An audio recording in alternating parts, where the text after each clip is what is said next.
Hello friends. आज मैं आपसे एक और फ्रिक्वेंटली आस्क्ड क्वेश्चन शंख से रिलेटेड टॉपिक पे डिस्कस करना चाहता हूँ।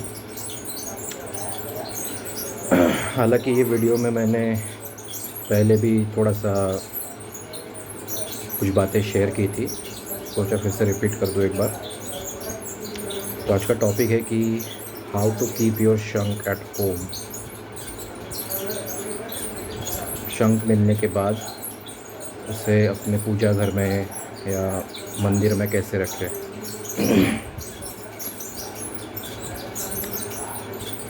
अब देखिए, सबसे पहले तो मैं कहूँगा कि शंख में उसको क्लीनिंग का मैं आपको बताऊँगा कि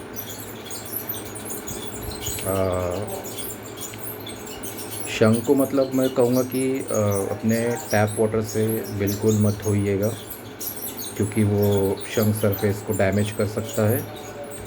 क्योंकि हम जो पानी यूज़ करते हैं वो फिल्ट्रेशन प्लांट से आता है, उसमें सॉल्ट्स होते हैं, क्लोराइड एंड अदर सॉल्ट्स होते हैं, मिनरल्स होते हैं, तो उससे शंख सरफेस डैमेज हो सकती है। तो मैं सजेशन दूंगा कि आप ड्राई क्लोथ से वाइप कीजिएगा शंख को। और अगर किसी को सेटिस्फेक्शन नहीं मिलता है ड्राई क्लोथ से वाइप करके, तो आप आरओ वाटर से एक क्लीन कर सकते हो, या लोएस्ट एक्सटेंट पे रखें तो एक क्लीन कपड़े को आरओ वाटर में गीला करके उसको अच्छे से वाइप कर लीजिएगा। हाँ, जो अंदरूनी हिस्सा है शंख का, जो पेट का हिस्सा है और जो ब्लोइंग होल है, उसमें आप पानी से धो सकते हैं, क्योंकि उसमें डस्ट वगैरह एक्यूमुलेट होता है और बजाने के बाद आपका सलाइवा स्टक रहता है, तो वॉश आउट करना ज़रूरी है। और अब मंदिर में रखने की बात, तो कोई अपने हिसाब से मंत्र सिद्ध करके पंडित द्वारा कर सकता है, लेकिन इट्स अ लॉन्ग प्रोसेस। मैं जनरली प्रेफर करता हूँ कि शंख को लाल कपड़े के ऊपर भगवान के सामने पूजा घर में वगैरह रखता हूँ। तो आप भी ऐसा कर सकते हैं, शॉर्ट प्रोसेस है, तो इसमें कुछ ज़्यादा करने की ज़रूरत नहीं है। और रखना कैसा है, ये सबसे बड़ा क्वेश्चन था। तो अब कोई किसी भी तरह रखता है, कोई ऐसा रखेगा, कोई टेल को पीछे रखेगा। मैं प्रेफर करता हूँ कि जो शंख का जो मुंह है, जहाँ से आप ब्लो करते हो, वो हमेशा भगवान के सामने रखें। मान लो भी मैं एक आइडल हूँ और शंख ऐसा रहेगा, मतलब ये मुंह ऐसा रहेगा और टेल पीछे रहेगा। इसका कारण ये है कि हम कभी भगवान को या भगवान की मूर्ति को पीठ नहीं दिखाते या पैर उनके डायरेक्शन में नहीं रखते हैं। तो मेरा ऐसा बिलीफ है कि जो शंख का टेल है उसका पीछे का हिस्सा है, और जो शंख का मुंह है वो उसका मुख है, वो फ्रंट पार्ट है। तो हम हमेशा नतमस्तक रहते हैं, हमेशा भगवान के सामने अपना सिर झुकाते हैं।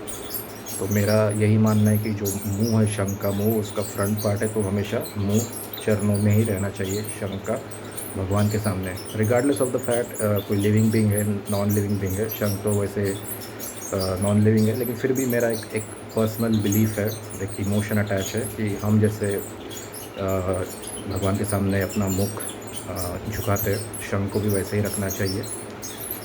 तो ये मेरा वे है, आप कैसे भी रख सकते हैं, ऐसा कोई ये नहीं है, लेकिन प्रेफरेबल यही है कि मुंह हमेशा भगवान के चरणों के सामने रखें और टेल हमेशा पीछे रहे। तो यही जस्ट माइन्यूट सा थोड़ा सा जानकारी रिपीट करना चाहता था। ये बहुत से लोग, ये न्यू सब्सक्राइबर्स जो ज्वाइन हुए और जिन्होंने परचेज़ किया है रिसेंटली, उनका ये कॉमन फ्रिक्वेंटली आस्क्ड क्वेश्चन था। तो अभी इतनी जानकारी मैंने शंखों के बारे में दी है, शायद ही कोई दिया होगा पूरे यूट्यूब में। अब मेरा इतना सब कुछ बताने का तात्पर्य यही है कि मैं आप लोगों से शंख के बारे में, जो मेरा पैशन है शंख को लेके, जो रिसर्च है, जो साइंटिफिक नेम्स में आपसे शेयर किया अभी तक, वो तो है ही। आप लोगों के इमोशंस भी जुड़े हुए, उसको भी मद्देनज़र रखते हुए, उसका भी ख्याल रखते हुए ये भी मैं बात करता हूँ, क्योंकि हर एक शंख का अलग अलग नाम है, अलग अलग भगवान से जुड़े हुए शंख है। जैसे हनुमान गदा, महादेव जी हनुमान जी को रिप्रेजेंट करते हैं, पांचजन्य भगवान श्री कृष्ण को रिप्रेजेंट करते हैं, देवदत्त अर्जुन, महारथी अर्जुन को रिप्रेजेंट करते हैं, गरुड़ और अन्य शंख। तो उनके इमोशन अटैच्ड है, तो इमोशंस को देखते हुए लोगों के शंख के बारे में बोलता हूँ। रिसर्च तो मेरा पैशन है ही, उसके बारे में बोलता हूँ। और एक जैसे आज का जो वीडियो मैं बोल रहा हूँ, एक स्पिरिचुअल काइंड ऑफ वे में बोल रहा हूँ कि स्पिरिचुअलिटी से भी रिलेटेड मैं शंख को डिस्क्राइब कर रहा हूँ कि कैसे रखना चाहिए, कैसे उसे हैंडल करना चाहिए। बस यही है कि एक ओवरऑल नॉलेज या ओवरऑल इन्फो आप तक पहुँचे, सही वे में पहुँचे, यही मैं चाहता हूँ। बाकी ऐसा कुछ ये नहीं है। मैं ये भी नहीं कहता कि आप मेरे वीडियोस ही देख के, अन्य लोगों ने भी बहुत सारे शंखों से रिलेटेड वीडियोस देखे, उनको भी देखिए। ऐसा नहीं बोल रहा हूँ कि मैं मेरा ही वीडियो हमेशा टॉप मोस्ट प्रायोरिटी रहना चाहिए, ऐसा ज़रूरी नहीं है। आप दूसरे भी देख सकते हैं, लेकिन आप खुद जजमेंट ले सकते हो कि किस भाव से, मतलब अभी जैसे मैं अभी ये बात कर रहा हूँ शंखों के बारे में कि मुख नीचे रखना चाहिए। एक अंतर्मन में एक भाव है भगवान के प्रति, हमेशा अपना सर, अपना ईगो, अपना अहम हमेशा चरणों में ही रहना चाहिए, हमेशा अपना सर उनके चरणों में रहना चाहिए, ना कि उनका अपना जो बैक है, अपना जो बैक है या पैर है या फिर शंख का जो टेल है वो उनके तरफ रहना चाहिए। ऐसा नहीं है।